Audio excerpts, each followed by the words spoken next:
Agatha's POV. Anak, ano kaya kung dalawin mo si Charmel? Tanong ni inay at napahinga ako na malalim. Ang kanyang amay agad na nabitay nang mapatunayan na guilty sa lahat ng krimen na kanyang ginawa. Pag-iisipan ko, inay. Sagot ko. Patawarin mo na siya para mas lumawag ang iyong panghinga, anak. Sabi pa ni inay at napangiti ako ng bahagya. Sa katunayan, ay sa ama naman na lang ako galit. Naging kakompetensya ko man siya noon nung nag-aaral kami, pero dahil din sa pressure niya natatanggap niya sa kanyang ama. Ang daddy naman niya ang nagpagawa ng fake video namin ni Enzo. Ang hindi lang tama ay hindi niya sinaway ang kanyang ama. Napakabata niyang nakulong. Pagkatapos ng pananghalian ay napagpasyahan namin ni Drake na dalawin si Charmel sa kulungan. Nagdala na rin kami ng mga prutas para sa kanya. Pagdating namin, ay ayaw niyang kausapin ako. Sir, pakisabi na lang po na pinapatawad ko na siya at ito po para sa kanya. Sabay abot ko sa isang basket ng prutas. Saktong tatalikod na kami nang tinawag kami ng pulis. Gusto niya raw niya kayong kausapin kaya pinapasok kami sa loob. Pinaupo kami sa waiting area. Napahinga ako na malalim na makita si Charmel. Sobrang laki ng ibinagsak ng kanyang katawan at maraming kagat ng lamok ang kanyang balat. Tumayo ako at agad siyang niyakap. Doon na siya umiyak ng umiyak. Tama na. Mahinang sambit ko. I'm so sorry. Sabi niya na umiiyak. Pinapatawad na kita. Seryosong sabi ko at tama nga si inay. Gumaan ang aking pakiramdam. Sa susunod na dadalaw ako, ay bibili kita ng lotion na panlamok. Tingnan mo, nasira ng balat mo. Sige nga, please. Paborito at ako ng mga lamok dito. Yung mga kasama ko wala namang mga kagat. I am so okay sa mainit na tulugan. Pero ang mga kagat ng lamok ang hindi ko kaya. May dala naman ako manipis na cardigan, kaya yun na lang ibinigay ko na muna sa kanya. Ang mga kaibigan niya noong high school kami ay hindi man lang siya dinalaw. Walang bumibisita sa akin. Thank you sa mga fruits ha. Huwag ka mag-alala. Kada linggo may mga prutas ako ipapadala.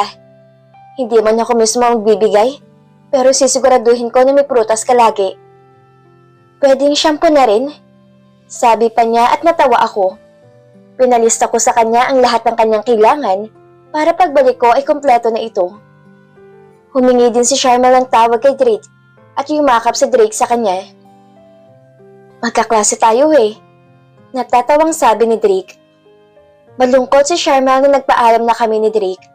Paglabas namin, ay agad na umakbay sa akin ang aking asawa, kasabay ng paghalik niya sa aking buhok. Happy? Tanong ni Drake sa akin. Very happy. Nakangiting sagot ko. Drake, pa-check up lang tayo saglit. Sabi ko nang nasa sakyan na kami. Bakit love? Ano nararamdaman mo? Tanong niya. Isang buwan na kasi akong delayed. Sagot ko at parang natulala na siya. Hoy Drake! Tawag ko at nag-umpisa ng tumulo ang kanyang luha. Bakit ka umiiyak? Naiiyak na rin at tanong ko. Magkakababy na tayo. Sabi niya na mabilis na inalis ng kanyang seatbelt at niyakap ako na mahigpit. Hindi pa nga sigurado, love. Baka tailang na hindi mailabas, kaya naapektuhan ng buwan ng dalaw ko. Love naman, ano kung ipinasok ko dyan, hindi tae. Sagot niya at napatawa na lang ako. Sinigurado ni Drake na maayos ang pagkakalagay ng aking seatbelt at pinaandar na niya ang sasakyan. Habang nagmamaneho siya, ay mahigpit niyang hawak ang aking kamay na pangiti-ngiti na tumitingin sa akin. Drake, sa daan ka tumingin. Saway ko sa kanya. Nakarating kami sa klinika ng doktor na safe naman kahit hindi nakafocus sa daan si Drake. Drake's POV. Pagdating namin sa klinika ng doktor, ay halos hilahin ko ng aking asawa. Pagpasok namin, ay agad kong sinabi sa doktor na delayed ng aking misis. Ako na halos ang nakipag-usap sa doktor hanggang sa binigyan kami ng pregnancy test kit. Sinamahan ko ang aking asawa sa loob ng banyo. Love, hindi ako naiihi. Sabi ni Agatha, kaya lumabas kami ulit at pinainom ko siya ng maraming tubig. Pagkatapos naghintay kami ng halos 30 minuto.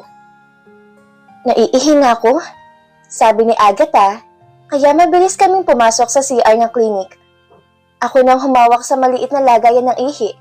Ako na mismo ang nagtatak sakit. Ilang saglit lang ay nagpakita na agad ang 2 linya. Kaya napaiyak ako sa sobrang tuwa.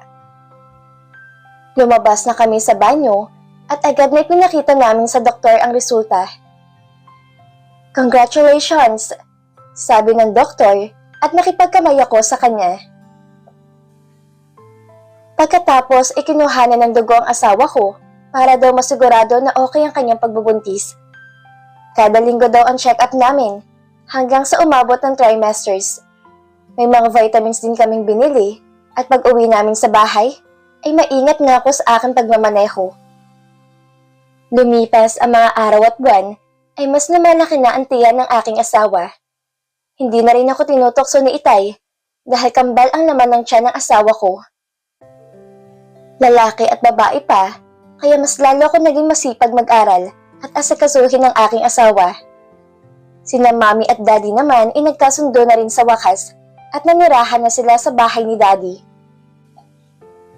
Bago nila tinirahan, ay pinarenovate muna ito para mawala ang lahat ng alaala ni Salazar. Ang mga dating NPA ay nasa hasyenda na ngayon at sina Itay at Inay ay kasama nila sa hasyenda. Marami nagtutulak kay Itay na tumakbo ulit sa politika pero ayaw na niya dahil mas ginusto niya ang mamahala sa hasyenda at alagaan ng aming kapatid na sobrang likot. Sa awa ng Diyos ay hindi pa inaatake ng asma ang aking asawa habang buntis ito. Ngayon ay nasa hasyenda kami kasama ang aming mga magulang. Hay nako Santiago, natulog na ata lahat ng similya mo. Pangangantsaw ni Itay kay Daddy. Maghintay ka lang Rojas at binubuo namin ang aming triplets.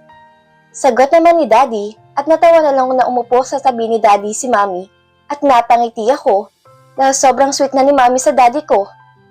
Lalo na at kumanda na ang pangangatawan nito at hindi ang panguhuli sa katawan ni Itay. Naging masaya ang aming pagsasalo nang nabitawan ng asawa kong hawak niyang baso kaya nagulat kami. Masakit ang tiyan ko, Drake. Bulalas ni Agatha, kaya agad kong ibinigay ang kanyang inhaler dahil hirap na rin siyang huminga. Mabilis ang kilos ng aming mga magulang na isinakay ang asawa ko. Naiwan si Inay dahil may baby siyang alaga. Aray ko, ang sakit, Drake! Sigaw ng asawa ko at nahigpit siyang nakahawak sa aking kwelyo. Anak, malapit na tayo. Konting tiis na lang. Sabi ni Itay na siya ang nagmamaneho. Paghinto ng sakyan ay mabilis ang kilos ni Mommy na tumawag ng tulong. Pagbalik niya ay may mga nurses at hospital bed na. Mabilis naming pinagtulungan ng aking asawa na pinahiga. Si Mommy nang bahala sa mga gamit dahil natataranta na.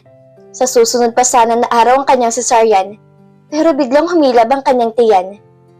Agad akong kinausap ng doktor na ilalabas na mga bata dahil hindi kaya ng asawa ko ang normal delivery. Agad akong pumirma sa pinapirma nila at pumasok na ako sa operating room. Hinaplos ko ang buhok ng aking asawa hanggang marinig ko na ang iyak ng aming anak.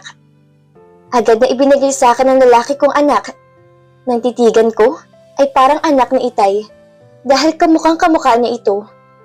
Napangiti na lang ako dahil mas malakas talaga ang mga dugo ng Rojas. Kinuha nilang aming anak para gupitan ang kanyang umbilical cord. Sumunod ang babae na anak namin at kamukha naman ng asawa ko. Patay ako kay Daddy nito. Mini Agatha ang kambal namin. Pinunasan ko ang aking mga luha at hinalikan ang labi ng asawa ko na very dry, nakakasinghot niya ng inhaler. Nang tapos na ang lahat, ay inilipat na sa room ang aking asawa na mahimbing ang tulog. Ilang saglit lang ay pumasok na rin ang aking mga magulang at si Itay agad na nilapitan ng asawa ko at hinalikan ang buhok habang mahimbing itong natutulog. Si Daddy naman at Mommy ay diretso sa mga bata. Nakita ko na napakamon si Daddy sa kanyang buhok at natawa na lang ako. Lumapit si Itay sa kanyang mga apo at napatawa siya na malakas. Tinukso ulit si Daddy dahil purong rohas ang mga apo nila. Pero kahit ganun, ay hindi pinansin ni Daddy si Itay at masayang binuhat ang babaeng anak ko habang si Mami ay buhat ang lalaking apo. Marami na agad na naiisip ni Mami na ituro sa akin mga anak. Unang-unang pangangabayo, pagkagising ng aking asawa, ay agad na hinanap ang aming mga anak. Agad ko naman na inilapit sa kanila at napangiti siya agad. Alam ko na agad ang dahilan ng kanyang pagngiti. Huwag ka mag-alala, love. Handa kong gumawa ulit ng kamukha ko. Sagot ko at namumulang kanyang mukha dahil pinipigilan niyang tumawa, baka daw bumukang kanyang sugat. 3 araw kami sa hospital at paglabas namin ay sa hasyenda na kami tumuloy. Sina Daddy at Mami ay sa hasyenda na rin tumira para maalagaan ang mga apo habang nag-aaral ako. Ang asawa ko'y tumigil na muna at babalik na lang kapag gusto pa niya mag-aral. Kahit 2 oras na kalayo ang school ko sa hasyenda, ay araw-araw pa rin ako umuwi para makita ko ang aking mga anak at asawa. Umaalis ako ng alas 5 ng umaga at babalik ng alas 6 ng hapon. Mabuti may driver ako, kaya natutulog na ako sa sakyan. Love, mahinang tawag ko sa aking asawang kinuha ng aming mga magulang ang kambal na para ipasyal. Sabado ngayon, kaya wala akong pasok at 4 na buwan na rin ang aming mga anak. Yes, love? Sagot lang ni Agatha na bumangon sa kama at pumunta sa banyo para hindi makaramdam ng pagkamiss ko sa kanya. Totoo yatang sinasabi nila na kapag nanganak ng babae, hindi na priority ang asawa. Napahinga tuloy ako na malalim at niyakap na lang ng unan. Bumangon ang aking asawa at ngayon ko lang napansin na lumobo ang kanyang hinaharap. Mabilis akong sinundan siya sa banyo. At ako lang palang hinihintay ni Agatha. Habang wala pa mga bata, kinuha namin ang pagkakataon na yon upang angkinin ng isa't isa. Lumipas ang ilang buwan ay bininyagan ng aming mga anak at kinuha naming ninong at ninang sina Daya, Charmel at tagi-isang ninong na si Enzo. Lahat ng mga ninang at ninong ng aming mga anak ay wala. Si Daya ay maselan ang pinagbubuntis. Si Enzo ay nasa ibang bansa at si Charmel ay nasa kulungan. Pero kahit na paano, ay dumating ang mga magulang ni Daya at Enzo para kapalit nila. Masaya at malungkot ako. Gustong-gusto kita maging manugang, pero si Drake naman ang mahal mo. Alam mo bang ikaw ang dahilan kung bakit umalis ang anak namin? Hinayaan na lang namin na mapalayo para daw makamove on sa'yo. Sabi ng mami ni Enzo. Napayuko na lang ako at napangiti habang asawa ko'y hindi alam ang isasagot. Dahil araw-araw namin kausap sa Enzo at sobrang saya nito na may suot na wig at todo makeup na. Natapos ang binyag at mahimbing na ang tulog ng aking mag-ina. Lumabas na muna ako para magpahangin. Naalala ko noon na lagi akong ganito.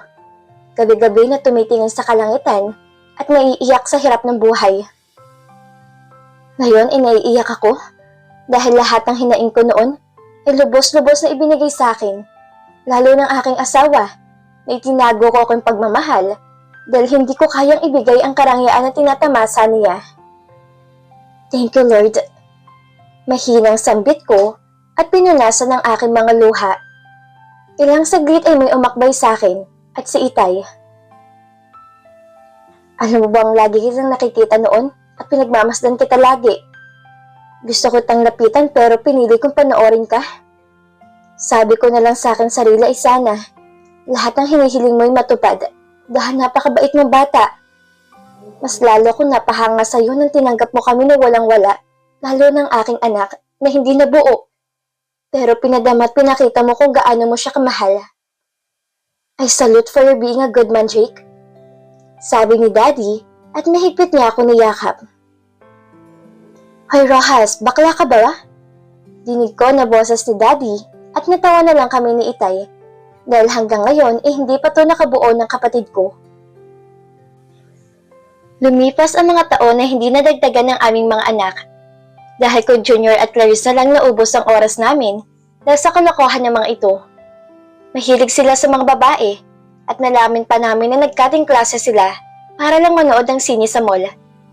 Mabuti at kontrolado ko ang CCTV ng mall, kaya nakita ko lahat ng kalokohan ng dalawa. Maizan is only 14 at nakipag-date na sa sinehan kasama ng tito niya. Galit na galit si Itay sa nalaman at grounded ang dalawa. Habang si Daddy ay tatawa-tawa dahil wala siyang stress sa buhay. Ang anak naman ng mababae na si Claire ay kaugali ng ina, kaya spoiled ito, lalo na sa kanyang ninong Enzo na nasa ibang bansa pa rin. Mayaman na sa Enzo dahil masarili na siyang fashion company at kasosyong apo ng dating general na si Sander Sandoval Jr. Mukhang mainhindin si Sander, kaya pareho lang sila ni Enzo na lalaki din ang gusto. Ang hirap nito ay hindi pa alam ng mga magulang ni Enzo kung ano siya talaga. Napailing na lang ako ng napahinga dahil hindi ko alam pa ang gagawin ko sa aking anak na lalaki.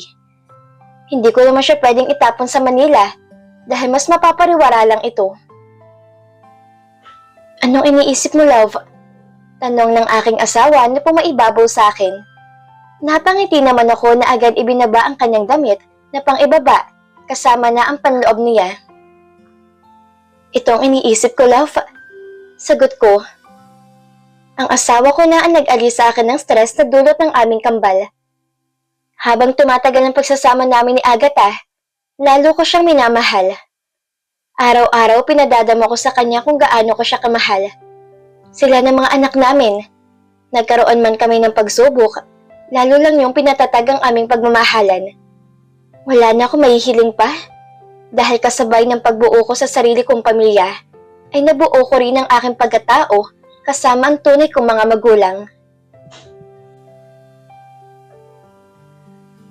At dito na po nagtatapos ang kwento ni Drake at Agatha. Sana po ay minapulot kayong aral sa ibinahagi kong kwento sa inyo.